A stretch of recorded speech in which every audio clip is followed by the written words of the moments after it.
They give gifts to all whores, but thou givest thy gift to all thy lovers, and hirest them, that they may come unto thee on every side for thy whoredom, and the contrary is in thee from other women in thy whoredoms, whereas none follow thee to commit whoredoms, and in that thou givest a reward, and no reward is given unto thee, therefore thou art contrary. Okay, so Ezekiel 16:33 Cebuano.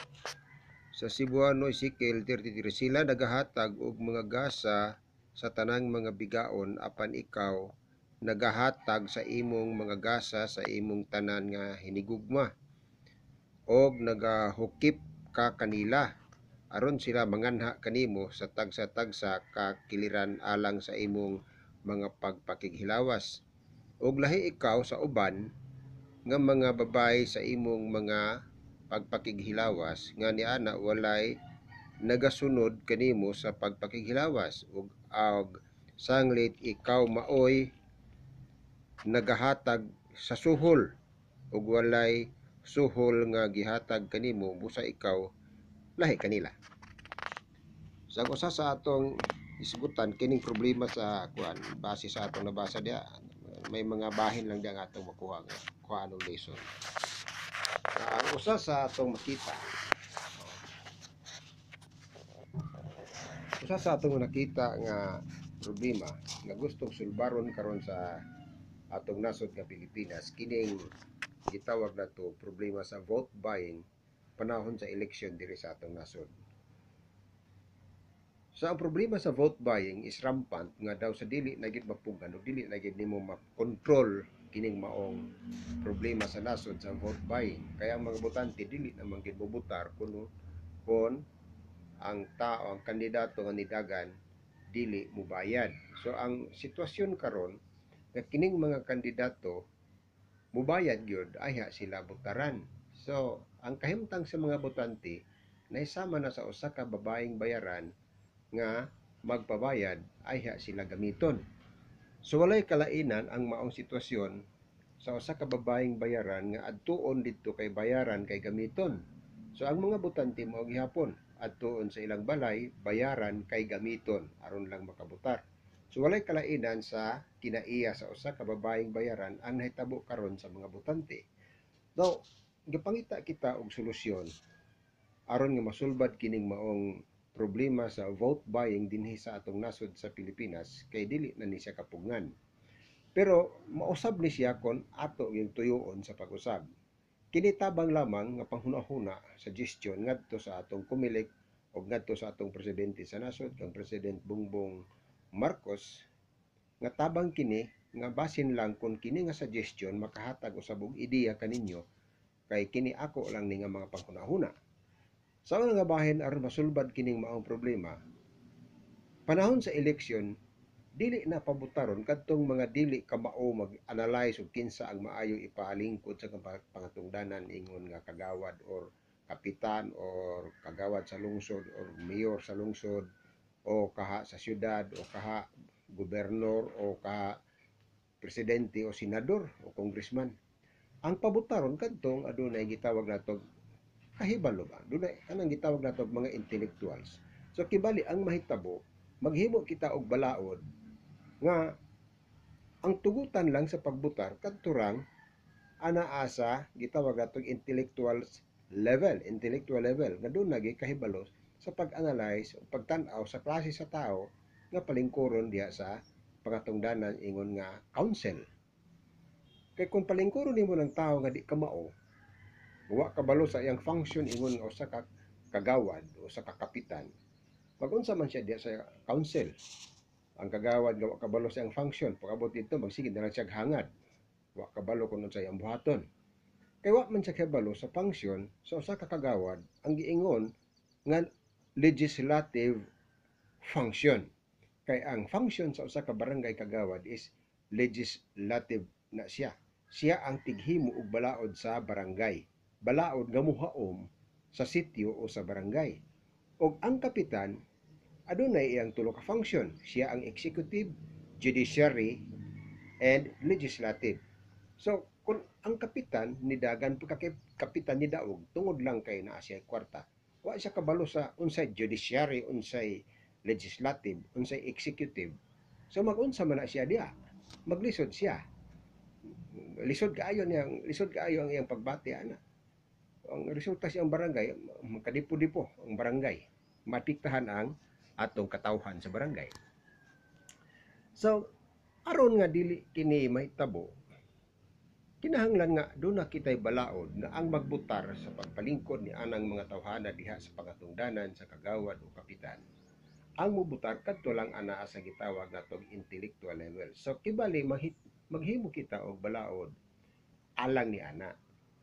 Atong i-practice ang gitawag natong federal system nga sistema kay aron nga maayuhan ang dagan sa atong barangay, lungsod o nasod pinaagi sa eleksyon nga ang nagpili mga tao nga nahibalo kung kinsa ang ilang palingkuron. Kaya usahay nga kusik-kusik lang ta sa papel di kumilik. Kaya uban di man kabalo magsulat, kuris-kurisan lang pag human ihatag nito walay sulat nga nahitabo. So walay nahitabo nga pagpili, dili gidrawingan ragwati dito sa iyang papel o human gihatag. So sa ipagtan-aw niya sa atong eleksyon, so, wala na ang gitawag og sacredness of election, sa sacredness of ballots. Kaya unta to naingalan gisulat, wati man nagbutar man siya sa wati. So ang ato ani himuon nato ang usa ka balaod nga ang intellectuals lamang ang makabutar aron mahashasan gyud og maayo, kilatis og maayo kini mga tawo nga nanagan. Makapayal gihapon sila apan ang magpili kadto lamang ang gitawag natong intellectuals. Mo nay una nga bahin nga suggestion nga ay maayong buhaton. Ikaduha ani nga maayong buhaton ang mga paghuman lugar sa pag-file sa filing of candidacy sa usa ka sa panahon na sa eleksyon, ang mga taga-kumilik na mismo ang musuroy ngadto sa kada balay, sila na ang mag-house to house nga magdala sa mga ngalan ni ining maong mga nag-file sa kandidato. Og sila ang mangutana kung kinsa ba ang ilang giganahan ani nga kandidato. Sila na ang mangutana sa tao, sila ang mag-survey og ila nang i-record. Iskora nila dito house to house nga dili na ma-influensahan sa kwarta ang utok sa mga nagpili sa katong mga elektor, ang atong mga mupili sa ilang mga opisyal. So walay kwarta nga na ma-involve, mugawas gyud ang tinuod nilang pagbati kung kinsa ang ilang gustong palingkuron diya sa council. Isuro gyud didto kada balay.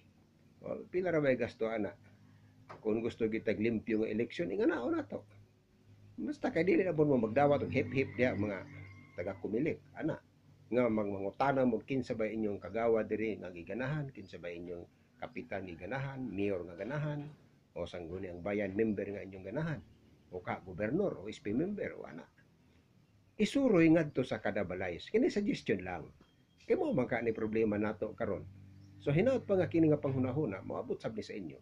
So una nga sulbad nga akong nakita sa akong kaugalingon, mao ang pag himo og balaod sa federal system nga pamalaod nga paagi sa pagpili nga ang intellectuals lamang ang magbutar kung kinsa ang palingkuron sa tanan nga kandidato nga nag-file.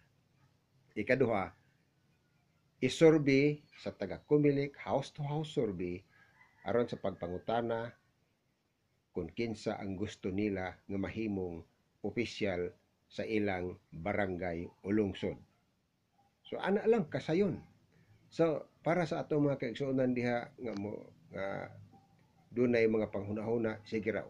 Comment raw mo diha sa ubos sa atong comment section aron nga mahibaw-an usab nako ang inyong mga panghunahuna. Kung uyon ba kamo ni ining akong giingon nga usa ka suggestion sa pagsulbad sa gitawag nato vote buying dinhi sa Pilipinas, kay kung dili gid siya masulbad, naingon na og prostitute kining atong mga butante. Adtuon lang sa politiko, bayaran kay gamiton. Mura na gini siya mga prostitute. So nahimo ng prostitute ang nasod nato tungod ining vote buying. So tabangon nato ni. Kay Kung dili ni matabang, suko ang Ginoo nato ani. Hukman ta niini sa daling panahon. Kay gani dinhi sa usa ka barangay nga akong nahibaluan, sa 4,886 ka butante, aduna lay nagbutar nga kanang nakabutar gid sila nga wala hatagig kwarta nga sobra sa 300 ka buok. O, sa 300 ka buok. Aktual nga nakabutar. So, gamay na lang kaayo. So, naan na lang ta sa mga 10% ang matarong ani sa atong nasod. So, kung muus-us pa ni siya nga muus-us, kung maubos pa ni siya sa 10%, mahimo ng 5%, hangtod nga mawan 4%, 3% na lang, that's the time nga kining atong nasod hukma na sa Ginoo tungod sa pulos naman prostitute ang namuyo diri. So delikado na ta. Mo na nga tabangon nato kini. Busa kamo sa comment section, comment lang kung unsa ba ang inyong ikasulti, inyong ikasuggest aron nga masulbad usab nato kining problema sa vote buying nga nagrampant na, nga grabe na gyud dinhi sa atong nasod nga Pilipinas. Hinaot pa nga matabang mo hatag mo comment no?